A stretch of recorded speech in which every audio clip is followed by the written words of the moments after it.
Oh, hi there. Just a second.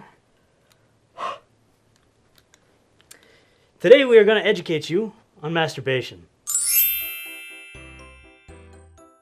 Hey Brett, you know what the problem is with the world today? Too many babies. And how do we stop that problem? We stop all the sex. And we do that by masturbation.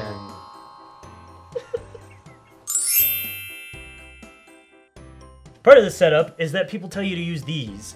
Problem with that is that people wash that other than you. What you have to use is one of these. Another thing to remember is that lube isn't always readily available. Sometimes you just have to rough it out. But that's part of the learning process. It's gonna hurt the first few times. Once you build up those blisters and those calluses, you're in business.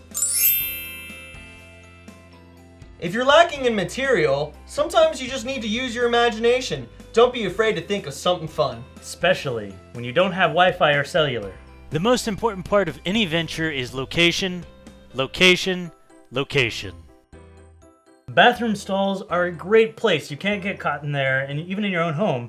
And when you're in a public one, make sure to take the handicap one. That way they don't see your toes curl when you come. Even in public places, it's not necessarily off limits. You just need to know how to pull it off. For example, if you're at your sister's wedding and you see a cute bridesmaid, sometimes you just gotta pull it out and do your thing. The way you make it work is you keep eye contact with your sister at all times and use your peripherals to spot that honey in the corner. One of the most important things you can do is learn how to climax discreetly. In public places like a restroom or your sister's wedding, you don't want to be making too much noise. It'll draw attention. You don't want that. This is your moment. This is... I was not ready. If you just so happen to make a noise, this song is so good. Exactly. I can't believe the moment. Yeah. Oh, stubbed my toe.